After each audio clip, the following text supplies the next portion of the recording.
Toulouse, March 1969.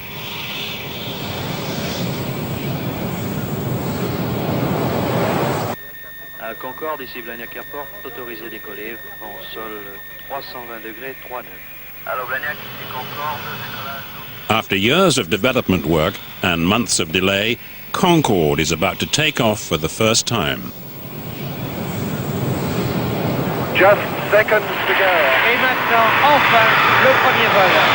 110 tons of aircraft, all up weight there. The magic moment with us. The crescendo of sound from the 593 Olympus. Allô Blagnac Airport, ici Concorde, je roule. She rolls. Ce premier vol que vous tous allez voir maintenant en direct. Le voilà. 45 knots, 90, 135. Nose come up to 20 degrees, she's airborne. She flies. Concorde flies. But Concorde was not the world's first supersonic passenger jet to fly. She'd been beaten into the air by her Soviet rival. For the first time, secret history will tell the story of the Cold War race for supersonic supremacy, a battle fought in the sky by the world's top aircraft designers, and on the ground by secret agents working for the East and for the West. A battle which was to take its toll in lives when the Russian Concorde crashed in 1973 at the Paris Air Show in what we will reveal to be extraordinary circumstances.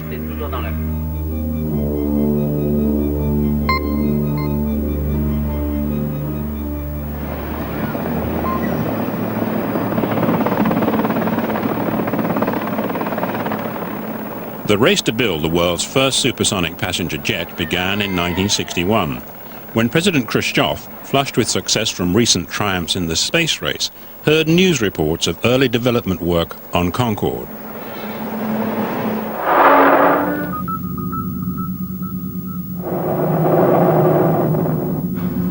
Good progress is being made on the Concorde supersonic airliner. The BAC Works at Filton near Bristol is the British design and manufacturing centre for the Concorde. Он бы отстал от Запада, но в Советском Союзе никогда не было принято. Поэтому если Запад уходит вперед, его отпускать нельзя. Его надо не отпускать, а надо с ним конкурировать и, если даже можно, в этом направлении обойти. Такая была нам поставлена задача Хрущева.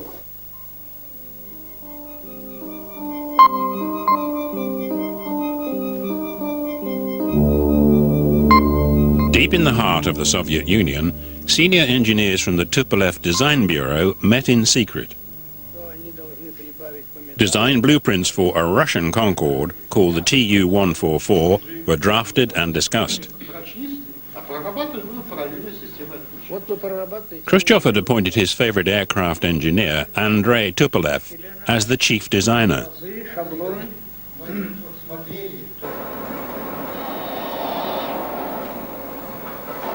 In the race to build the world's first supersonic passenger jet, international prestige was not the only thing at stake.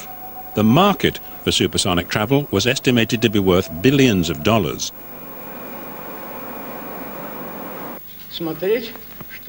In gunning for these rich prizes, the Russians lagged a long way behind the Concorde team.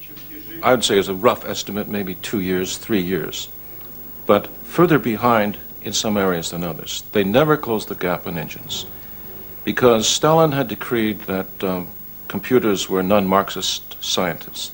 They never caught up with this in electronics.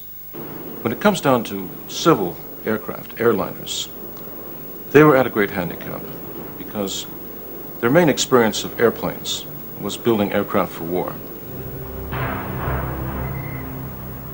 For Khrushchev and the powers in the Kremlin, there was only one way to catch up. They needed to get hold of Concorde's blueprints. The Soviet Union would have to cheat to win.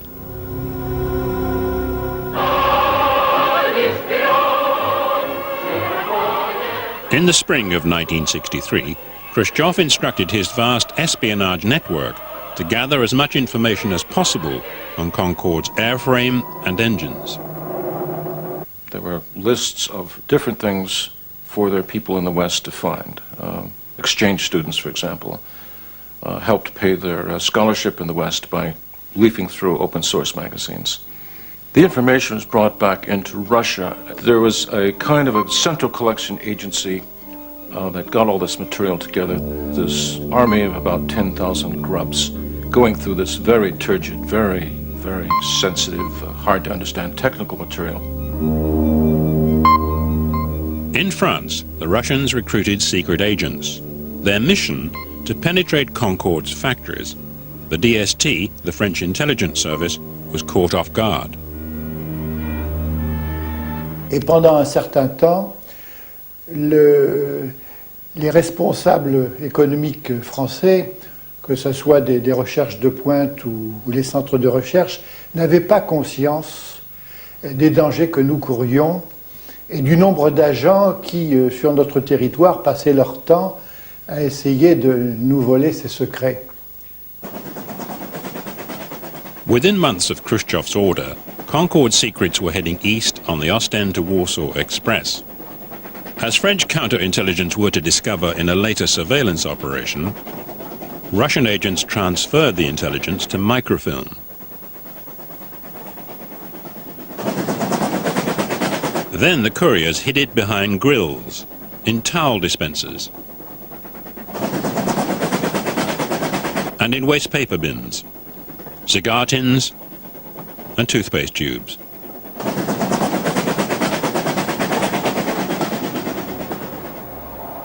The secrets came from the very heart of Concorde's factories in France. It wasn't until the beginning of 1964 that the West woke up to the threat posed by Soviet penetration. The DST sounded the alarm. La DST a pris des contacts avec les chambres de commerce, avec les syndicats patronaux, avec les amicales patronales pour leur donner des informations, pour les mettre en garde et pour leur dire qu'ils ne devaient pas hésiter à s'adresser au service de sensibilisation de la DST lorsqu'ils avaient un problème ou lorsqu'ils avaient une inquiétude. The DST had itself been warned. Acting on a tip-off from MI6 and the CIA that Sergei Pavlov, chief of Aeroflot in Paris, was in fact a Soviet secret agent, they placed him under surveillance. Pierre Levégeois was one of the DST's agents assigned to watch Pavlov. Sa profession supposée de directeur de l'Aéroflot à Paris lui permettait d'approcher normalement tous les milieux aéronautiques, toutes les compagnies aériennes, et de créer des liens, bien entendu, avec Pierre ou Paul, d'une compagnie aérienne ou peut-être d'un organisme qui a à sa disposition des documents techniques particuliers, qui les a normalement pour son travail. At all hours, day or night, Levégeois and his team of watchers tracked Sergei Pavlov through Paris.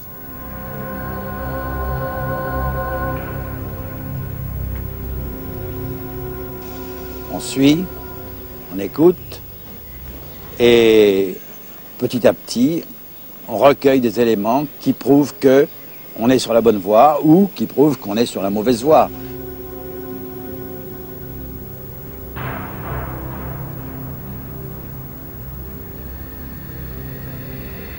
L'espion soviétique ne brusque jamais les choses. Il est très psychologue, il a sûrement fait des études pour ça. On dispose de plusieurs fonctionnaires dans des situations normales aux alentours, qui ne bougent pas. L'apparition des femmes dans le service a beaucoup aidé dans ce domaine parce qu'on a l'air moins bête avec une fille au bras que d'être tout seul. Et eh bien, on constate simplement. On one of his forays, Pavlov approached an airport worker at Le Bourget to obtain tire scrapings off the runway from Concorde testbed aircraft. With his guilt established, the DST played cat and mouse. They used the unsuspecting Pavlov to confuse the Russians. They fed him false intelligence.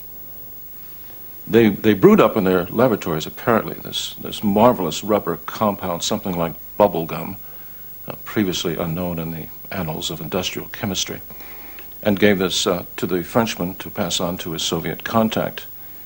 And I've always had this picture of these poor Soviets out there in the steppes trying to reproduce this bubble gum and to try to turn it into large tires for their SST and completely failing and being rather severely punished by their administrators and the entire system for their inability to make this stuff work. Pavlov had served his purpose for the DST. It was time to spring a trap. On the 1st of February 1965, he was due to meet a contact for lunch at La Flambée, a restaurant in the center of Paris. Et le restaurant a été surveillé par moi-même avec une dactylo du service, la plus sexy possible. Hélas, il n'y avait pas des tonnes de choix, mais enfin, on a quand même fait un tri. Et Pavlov est arrivé avec la personne dont je ne dis pas le nom. Et comme par hasard, il s'est assis à la table à côté de la mienne, juste en face de moi. Il a demandé une banane flambée. Et en français, c'est un jeu de mots. J'ai dit avec un air très amoureux à ma secrétaire dans l'oreille qu'il n'y a pas seulement la banane qui serait flambée dans 10 minutes. After a 2-hour lunch, Pavlov asked for the bill. It was the signal for the DST agents on the blocked-off streets outside to move in. Il s'était intéressé au Concorde. On a trouvé d'ailleurs dans sa serviette les plans du train d'atterrissage du Concorde. To avoid diplomatic embarrassment, the French deported Pavlov. On his return to Moscow, he became Deputy Minister of Civil Aviation. But in France, the Russians had many strings to their bow. Smug with success after netting Pavlov, the DST were not aware that another Soviet agent was operating undercover. His activities would not be discovered until it was far too late. The agent's name was Sergei Fabiev. In the drive to gather Concorde intelligence, he was Moscow's most powerful weapon. Fabiev, c'était un Français d'origine russe, donc à l'époque d'origine soviétique. C'était un ingénieur et qui finalement a été contacté par un officier traitant du GRU, service de renseignement militaire, et qui avait constitué un véritable réseau d'espionnage au bénéfice du GRU. For 15 years, undetected by the DST, Sergei Fabiev supplied thousands of pages of technical documents to his Soviet controllers, gleaned from his network of communist sympathizers and paid informants within the French aviation industry. Et il a été arrêté en 1977 et finalement, assez rapidement, une fois entre les mains des services de la DST, il a fini par coopérer dans une certaine mesure au cours de ses interrogatoires. Sergei Fabiev had been blown by a Soviet defector. In return for a reduction in his prison sentence under interrogation at DST headquarters, the devastating value of the secrets he'd passed to Russia became apparent. Car les agents qui se trouvent sur notre territoire correspondaient avec la centrale au service duquel il s'était placé par ce qu'on appelait des espèces d'émissions flash. The DST intercepted these messages and stored them in their archive. But without knowing Fabiev's transmission code, they couldn't decipher them. During his interrogation, Fabiev revealed his secret code, enabling the French to read the stored messages. The French, I understand, brought somebody back from retirement to work through this mountain of Russian language material, and in it they found the congratulations from Moscow for making off with the entire set of blueprints for the Concorde prototype. By the beginning of 1968, with the help of espionage agents like Sergei Fabiev, the Soviets had managed to catch up with Concorde. The shape of the Soviet plane was still a closely guarded secret. True to Khrushchev's orders, they were now poised to overtake the West.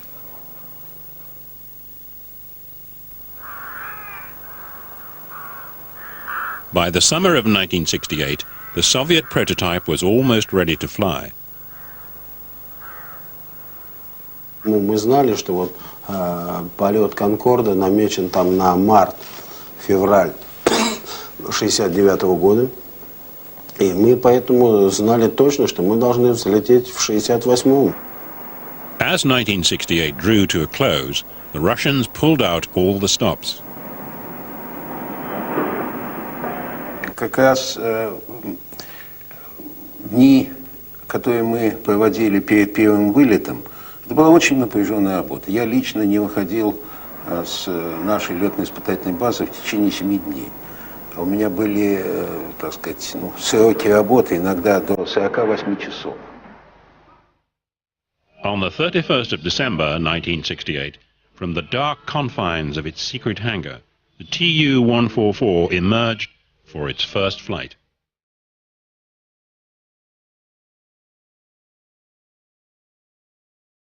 Its extraordinary resemblance to Concorde was immediately apparent.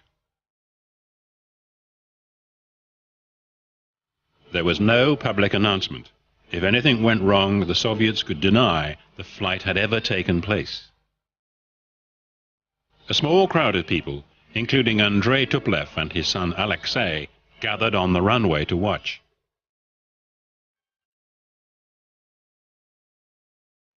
Я чувствовал себя хорошо. Отец чувствовал себя хорошо. Он был уверен, что в первом полете ничего не произойдет. Это передавалось нам, непосредственным исполнителям его воли.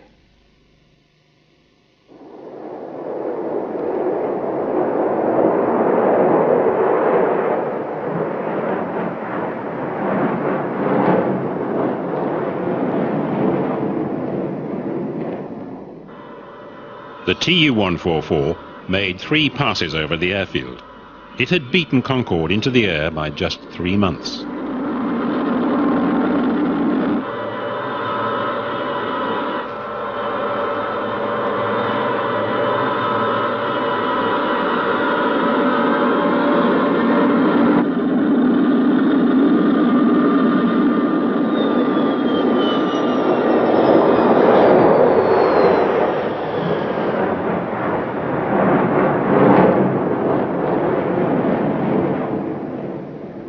To be the first, just when you run on the sprint. If you win 1/10 of a second, you will be world champion. So we are first in the world, supersonic. Passenger. First. The Soviets flashed pictures of their triumph around the world. Western designers were appalled by the resemblance to Concorde. The media were quick to name it Concordski.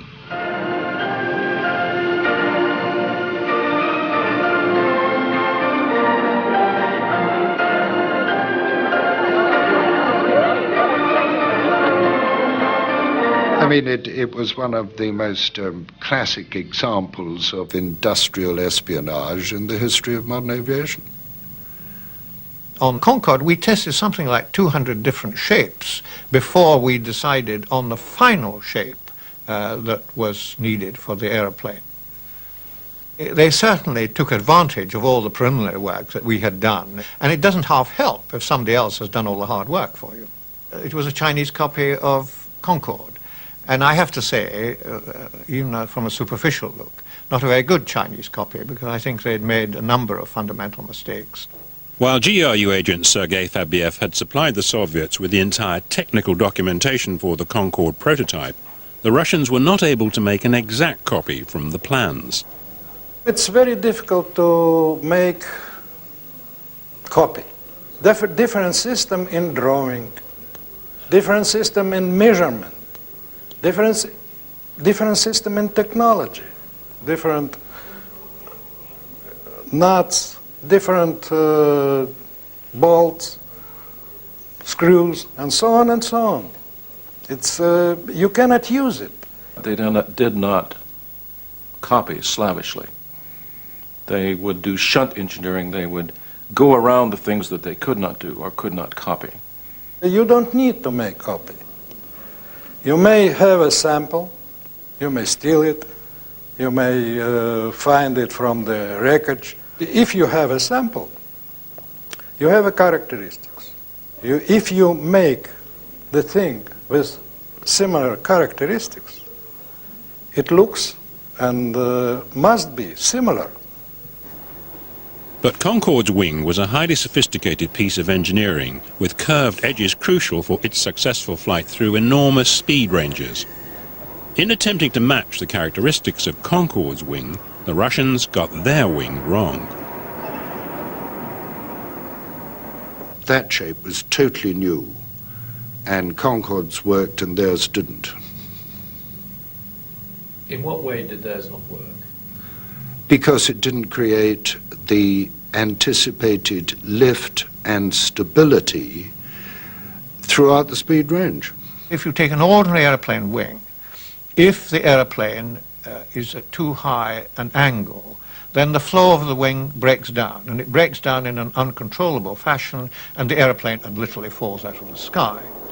On Concorde, what we found, and it was partly good luck, but a great deal of it good judgment and knowledge of what happens to airflows, was that with that very narrow wing and the swelling out to the back, we created a large vortex over the top of the wing, and it produced a great deal of lift over the wing.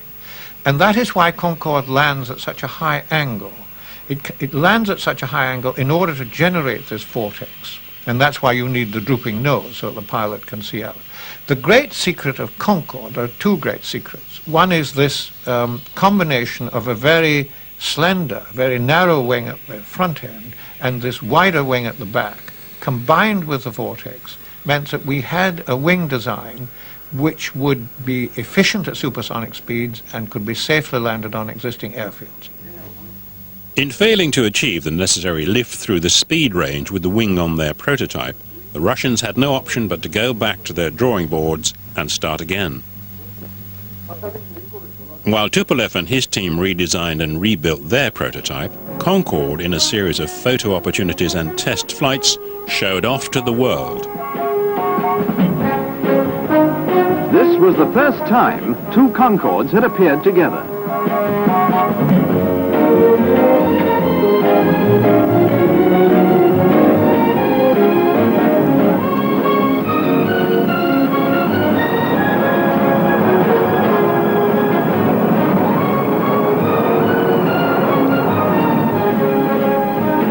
Split-second timing of the display and the immaculate flying by the two crews aroused immense enthusiasm.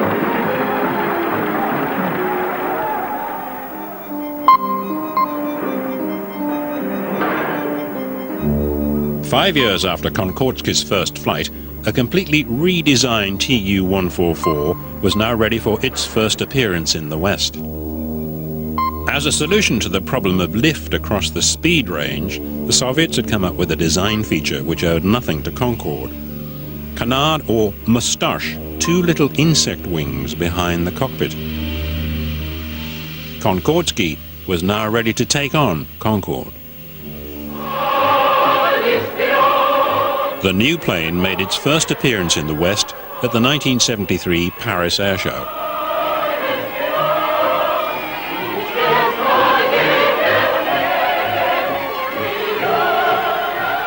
There was earnest consternation at the FAA in Washington. Are the Russians going to run away with the supersonic transport market? They claimed it was faster. They claimed it was clean and quiet. It was a very impressive aircraft. We took it very seriously. Competition between two airplanes was very well founded. I mean, they were both supersonic airliners. They were both, in 1973, both hoping to go into service, both hoping to carry passengers in large numbers. The TU-144 was a larger airplane, carried more. And the world at that time didn't know which was going to be the better one. Like two supersonic gladiators, they would now battle it out in the sky. On the third day of the show, Concorde flew first. The Paris Air Show in '73, I'd sort of likened to a coming out ball. We had the two highly prepared print young debutantes coming onto the world stage. It was a crucial time for the French and British. This was a symbol of Anglo-French cooperation with very dramatic political overtones, the sense that we are entering the EEC, the French are embracing the British. There's just a great deal of interest and excitement.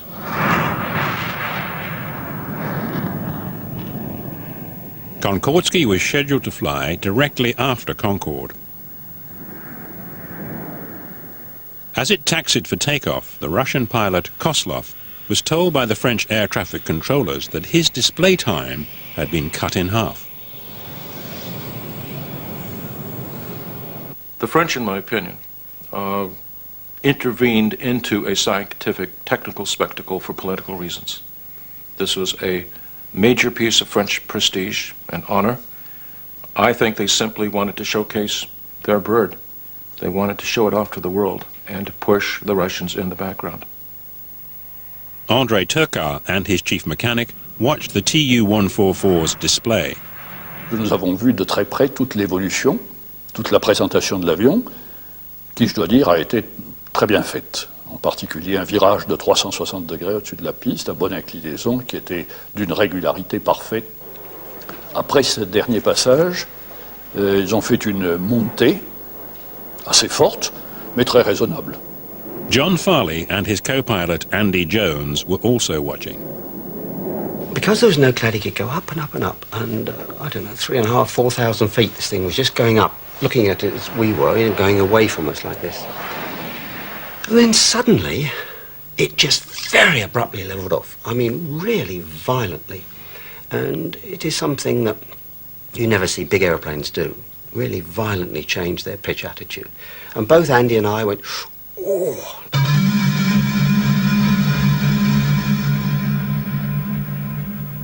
You've got this vision of this aircraft coming down, and it has to do with the angle, the speed, and the distance remaining when you think, that's not right. And I said to Andy, he's lost it. And at that point, with the aircraft still fairly well up, probably, I don't know, 1,500 feet or a bit less, it started to break up and had clearly been overstressed.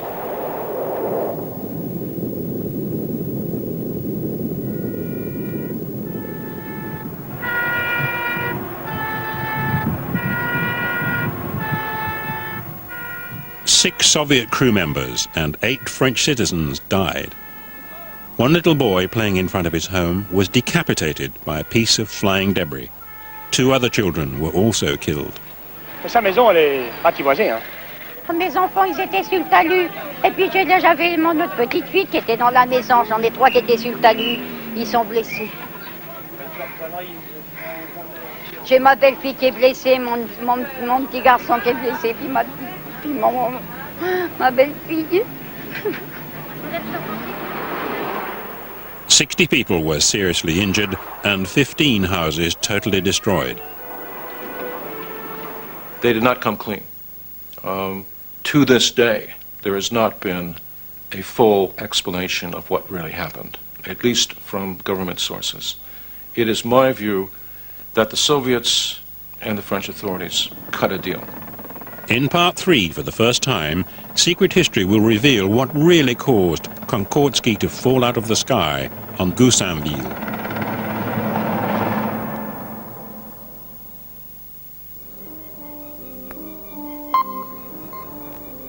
One year after Concordski crashed at Le Bourget, the French and Soviet governments issued a surprisingly short statement.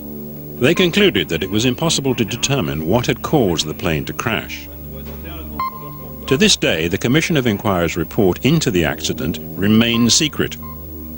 Among other mysteries, the black box had apparently been destroyed in the accident.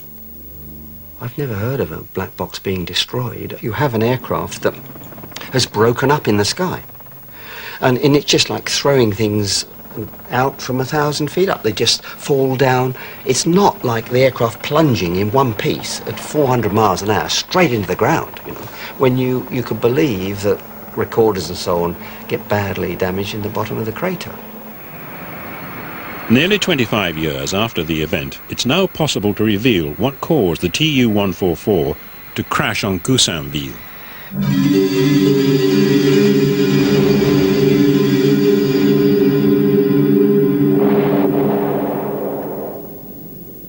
Minutes before Concorde and the TU-144 were scheduled to fly, a French Army Mirage took off on a covert reconnaissance mission. A surprising departure, since at international air shows, competing pilots expect to have the skies to themselves. The regulations state that an 8,000-metre column of airspace must be kept free for their display. Concorde's crew were warned that the Mirage would be flying during its demonstration. We asked Jean Forestier, president of the Commission of Inquiry into the accident, if the same courtesy had been extended to Concordski's crew. Non. Pourquoi pas? Bon, écoutez. On est en train d'aller ailleurs. Si c'est ça, on va faire un tour d'éléments absolument impossible. Bon, écoutez, moi c'est très clair, la conversation a pris un tour tel que je vous prie de tenir tout ceci pour nul et non avenu et que je m'en vais. C'est clair. Bon, alors c'est fini. Non, mais c'est fini, puis c'est tout. Monsieur Forestier, c'est très important pour nous que nous... Oui, ben c'est très important pour vous. Vous mettrez ce que vous voudrez dans votre film, mais vous ne m'y mettrez pas. C'est clair. Bon, où est mon imperméable? Jean Forestier's remarkable revelation that the Soviet crew were not warned of the Mirage was excluded from the government's statement. The French were embarrassed to admit this breach of international airshow regulations because the Mirage was in fact on a clandestine mission to photograph the TU-144 during its display. In particular, they wanted detailed film of the canards, the insect wings behind the cockpit. Subsequently, a similar wing design was used on French military aircraft. Flying at a height of approximately 4,000 feet, in and out of the cloud, the Mirage tracked the TU-144 through its routine. As the Soviet plane climbed on a trajectory which would cross the Mirage's flight path, the pilot, Koslov, was not aware that it was flying directly above him. И в момент, когда летчики увидели «Мираж», который шел, значит, на примерно одной и той же высоте, что и Ту-144, понять, в каком направлении он шел, то есть на них или от них, они не могли.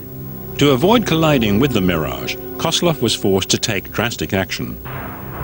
He pitched the plane violently downwards, causing gravitational forces of -1g, known in pilot's jargon as a bunt. And we talked to the Russian ground crew immediately after the accident, and they all said, as did a Rolls-Royce chap who was familiar with their engine, they all said, well, the engines would not have taken that bunt. Now, what they meant by that was that compressors would probably have surged. This means that you lose thrust. The rotating machinery at the front of the engine, which is generating the pressure before it gets to the combustion chamber where you burn the fuel, that will have stalled. It's purely aerodynamic, and it would have stalled. So he had 1, 2, maybe even all 3 or 4 of his engines misbehaving now, so he's level.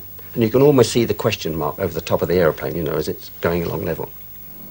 At a height of 4,000 feet, Koslov had just one option, to put the plane into a steep kamikaze dive in an attempt to windmill start his engines. So he's got to lower the nose, quickly get some speed up, get these engines blowing around, and then go through a few checklists, turn on the fuel, turn on the ignition, and so on. And I suspect that he did this and was completely preoccupied with it, probably got 1, 2, maybe even all of them going again, and suddenly thought, oh, look at the height, you see. Koslov clearly virtually recovered the aeroplane, but in so doing, which would have meant pulling back on the stick in this instance, he overstressed the aeroplane to such an extent that there was a structural failure.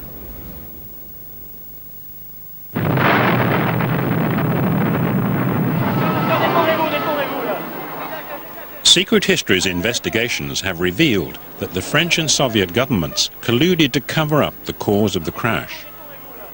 With 8 French citizens killed on the ground, the French government did not want the world to know that the Mirage jet, in the course of its covert mission, was the precipitating cause of the accident. The official statement failed to explain why the Mirage was flying in the TU-144's airspace. Claiming there was no real risk of a collision between the two aircraft, it implied human error on the part of the Soviet pilot. Jean Forestier returned to defend the statement. Le communiqué officiel, excusez-moi, et je reprendrai les termes du communiqué officiel, parce que je n'ai pas envie de m'égarer,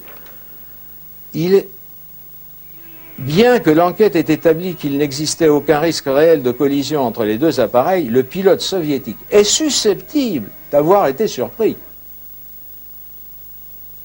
But the official statement concealed crucial evidence which proved that far from overreacting, the Soviet pilot was forced to take evasive action. Krupyansky, a member of the Russian accident investigation team, has agreed to break ranks. Ну, комиссии ведь как обычно происходит, аварийная комиссия. Собирают все останки, пытаются выкладывать самолет на какой-то площадке, понять, где произошло разрушение, как оно происходило. Вот мы этим вопросом занимались. А параллельно, значит, занималась другая комиссия, летная. И там были представлены фотографии с «Миража».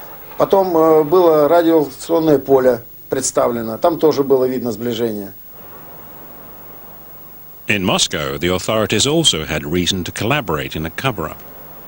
The TU-144 had suffered a system failure at the top of its dive at -1G and structural failure at the bottom of its dive at 5G. Its rival would have survived a similar maneuver. In the case of Concorde, the limits were, in a positive G sense, 5 plus a margin, which I think brought it nearly up to 7. And certainly it was -1G and a bit. And all the structure and the systems were designed within that parameter of G. Behind the scenes, the Russians agreed to spare the French the embarrassment of blowing the whistle on the Mirage's covert mission, providing the French agreed to keep Konkordsky's reputation intact by stating there was nothing wrong with the technical functioning of the aeroplane. Alexei Tupolev was the Soviet head of the Commission of Inquiry. We suggested to him that the French and the Russians colluded to cover up the true cause of the crash. Ну, так это каждой комиссии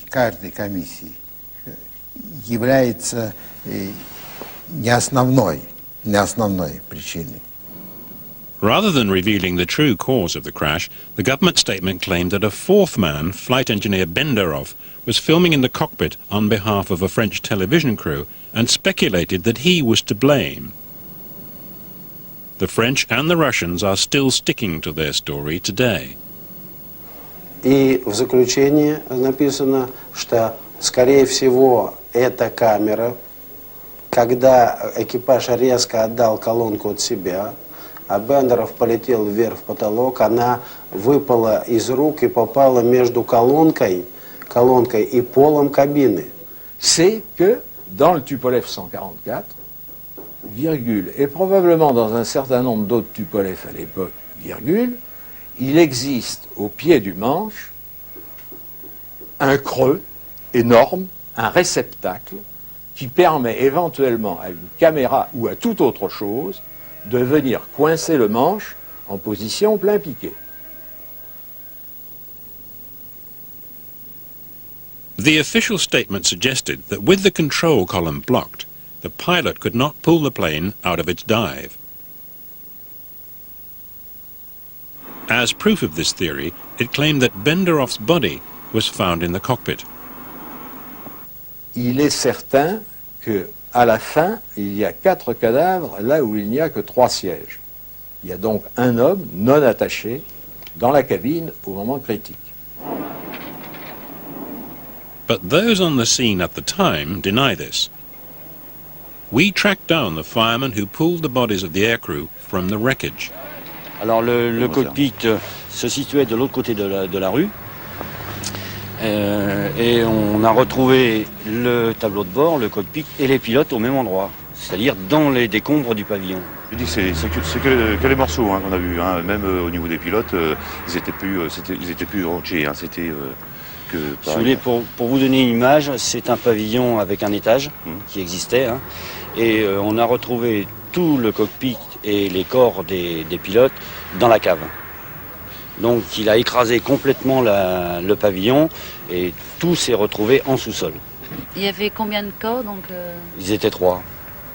3 dans le pavillon qu'il a fallu sortir. Vous êtes bien sûr qu'il n'y avait pas un 4e corps Lorsque on a sorti les corps, on en a sorti 3. Je voudrais pas vous rappeler la manière dont peut être un corps quand il a reçu des tonnes de béton sur lui. Hein. Maintenant, les totaliser, vous dire qu'il y en avait 4, qu'il y en avait 5. Moi, personnellement, je peux vous dire j'en ai sorti 3 parce que j'étais là. Such clear recollections flatly contradict the government's version. In particular, their hypothesis that Benderov and his camera were responsible for the accident. During an uncomfortable interview, Jean Forestier finally admitted that high-level political considerations influenced the wording of the government's statement. Il y avait des groupes à un niveau nettement supérieur au mien de relations entre les autorités françaises et les autorités soviétiques qui opéraient donc à un niveau qui n'avait rien à voir avec une commission d'enquête technique cherchant paisiblement à faire le tour technique d'un accident.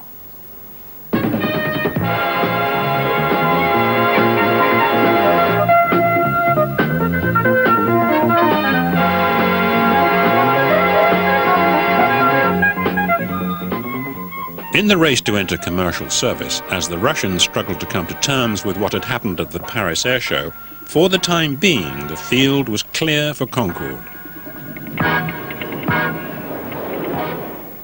Back in 1967, when the plane was first rolled out, the British and French were supremely confident that over 200 Concordes would be sold to the world's airlines. At the ceremony, the majority of the Concorde customer airlines were represented by senior captains and stewardesses. Options taken on Concordes by the world's major airlines represent a potential sales value of hundreds of millions of pounds. Supersonic stewardesses in their varied and colourful uniforms. Most spectators agreed that this too was a beautiful sight. But this, of course, is what they'd really come to see, the Concorde. By 1973, the world's major airlines had not taken up their options to buy. Concorde was forced to go scouting around the world to drum up business.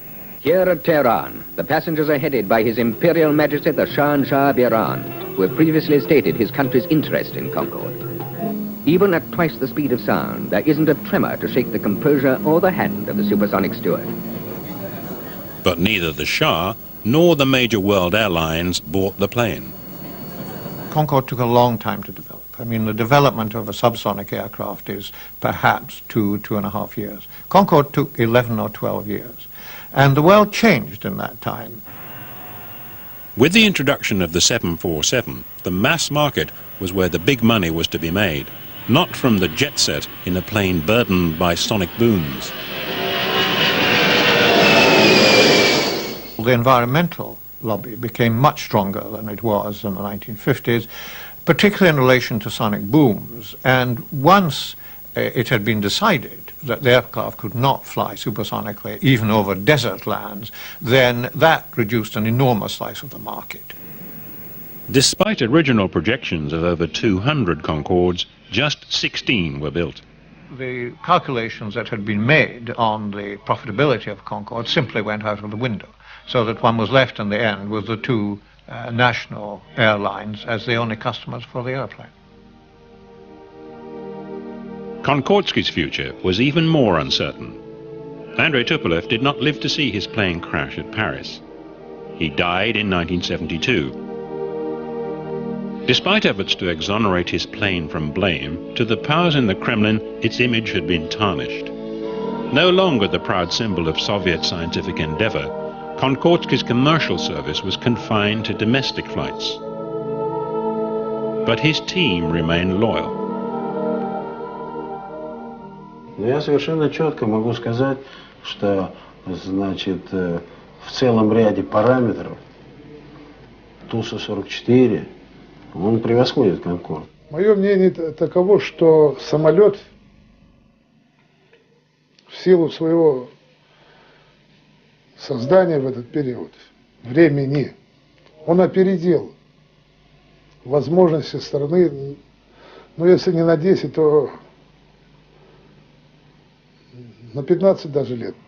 At the end of the 1970s, after just 103 passenger-carrying flights, Concorde was withdrawn from commercial service. The political will had gone, and it was too expensive to run.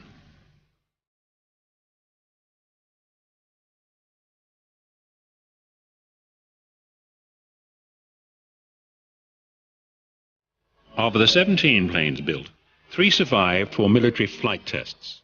The rest became museum exhibits, rusting relics of the supersonic age.